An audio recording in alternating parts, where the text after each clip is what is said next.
Selamat pagi anak-anak, apa kabar anak-anak pada pagi hari ini?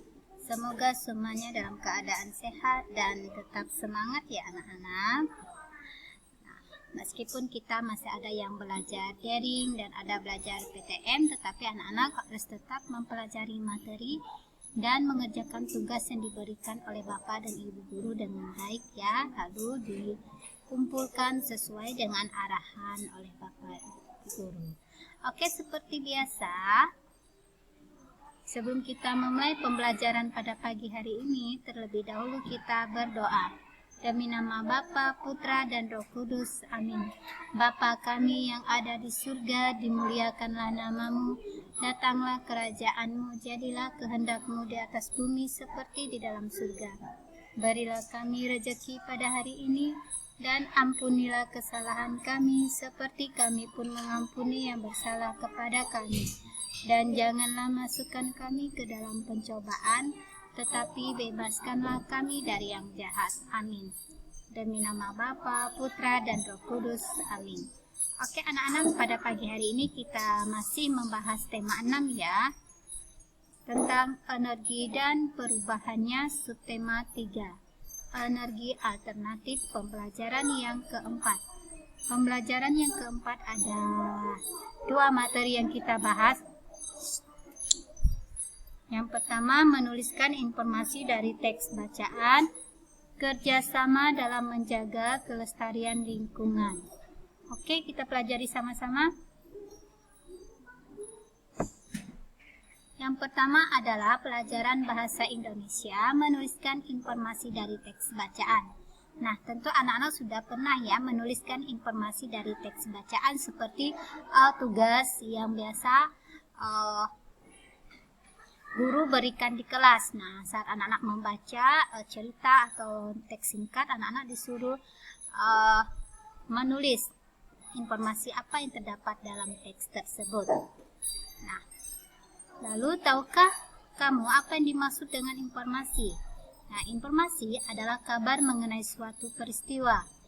Informasi dapat kita peroleh dari berbagai media seperti radio, televisi, koran, buku, maupun internet. Nah, informasi juga dapat kita peroleh dari penuturan secara lisan seperti pidato atau ceramah. Informasi sebuah teks dapat kita tulis dalam bentuk ringkasan. Misalnya, kita lihat ya, yang pertama ringkasan berisi inti dari teks bacaan. Nah, kita membuat ringkasan berdasarkan inti teks bacaan tersebut sesuai dengan yang kita baca dari teks tersebut. Buat ringkasan yang sederhana. Lalu yang kedua, isi ringkasan tidak boleh menyimpang jauh dari teks aslinya. Di sini, isi ringkasannya harus sesuai dengan teks yang anak-anak baca ya. Tidak boleh menyimpang dari teks yang anak-anak baca atau keluar ceritanya dari teks yang anak-anak baca. Harus sesuai dengan teks aslinya. Lalu yang ketiga, kegiatan menulis ringkasan dapat dilakukan dengan membaca teks asli dengan seksama. Nah, saat anak-anak membuat ringkasan, anak-anak dapat membaca teks aslinya dengan teliti, lalu anak-anak menulis kalimat-kalimat yang dianggap penting atau informasi yang sangat penting dalam bacaan teks tersebut. Apa sih contohnya di sini? Ada bacaan atau teks bacaan yang menceritakan tentang bencana alam. Bencana alam di sini tentang banjir. Nah, banjir dalam bacaan tersebut membahas banjir. Anak-anak baca apa sih yang dibahas dalam banjir tersebut? Pasti di situ ada berita tentang korban yang terkena dampak banjir tersebut. Nah, itu ada korban jiwa atau korban materi. Korban jiwa di sini ada yang meninggal seperti itu ya anak-anak. Nah, korban materi tentunya rumah ada yang roboh atau hanyut. Nah, itu ya contohnya. Lalu yang kedua adalah pelajaran PPKN tentang kerjasama menjaga kelestarian lingkungan. Kerjasama dapat dilakukan dalam semua bidang kehidupan manusia. Salah satu contoh kerjasama dalam masyarakat adalah melestarikan lingkungan. Nah, di sini beberapa contoh kegiatan kerjasama menjaga kelestarian lingkungan. Yang pertama, kerjasama dalam mengelola sampah di lingkungan masyarakat sekitar. Kedua, mengadakan kerja bakti setiap seminggu sekali ya, atau 1 bulan beberapa kali. Lalu ketiga, bersama-sama merawat tumbuhan dan melakukan reboisasi di lingkungan sekitar. Nah, di sini yang pertama itu mengelola sampah. Bagaimana sih masyarakat di sekitar kita atau masyarakat komplek, masyarakat kampung itu mengelola sampahnya? Apakah sampah tersebut dibakar atau didaur ulang supaya bisa menghasilkan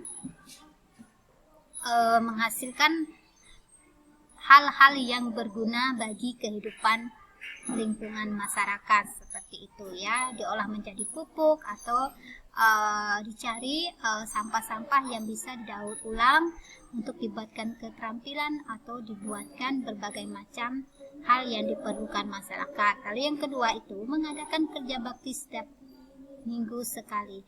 Nah, di sini penting ya diadakan kerja bakti di komplek lingkungan, di gang ataupun di kampung. Supaya apa? Nah, kerja bakti ini banyak manfaatnya anak-anak. Contohnya kita menebas rumput di sekitar jalan yang sudah meninggi, lalu membuat selokan supaya selokan tidak tersumbat, kita cangkul lagi atau kita buat supaya air mengalir dengan baik. Nah, membersihkan selokan supaya supaya nyamuk-nyamuk tidak bersarang pada selokan-selokan yang kotor, memperbaiki jalan-jalan kampung yang sudah rusak, lalu bisa bergotong royong atau kerja bakti membuat pos kamling dan mengerjakan rumah warga yang kurang mampu, jadi dikerjakan secara bersama-sama. Lalu yang ketiga, bersama-sama merawat tumbuhan dan melakukan reboisasi di lingkungan sekitar. Nah, di sini kita memiliki tanggung jawab masing-masing ya anak-anak dalam merawat tumbuhan di halaman rumah kita maupun di sekitar komplek perumahan kita. Nah, dengan cara menyiram, memupuk, dan memotong dahan dan ranting yang sudah mati. Lalu tumbuhan yang sudah mati kita tanam kembali, yaitu melakukan reboisasi anak-anak. Reboisasi itu menanam kembali. Nah, ditanam kembali pohon-pohon yang sudah mati itu tentunya kita potong lalu kita tanam kembali dengan yang baru, seperti itu. Oke anak-anak, sampai di sini materi kita pada pagi hari ini. Sebelum mengakhiri, terlebih dahulu kita berdoa. Demi nama Bapa, Putra, dan Roh Kudus. Amin. Salam Maria, penuh rahmat Tuhan sertamu. Terpujilah engkau di antara wanita, dan terpujilah buah tubuhmu Yesus. Santa Maria, Bunda Allah, doakanlah kami yang berdosa ini, sekarang dan waktu kami mati. Amin. Demi nama Bapa, Putra, dan Roh Kudus. Amin. Selamat pagi dan Tuhan memberkati.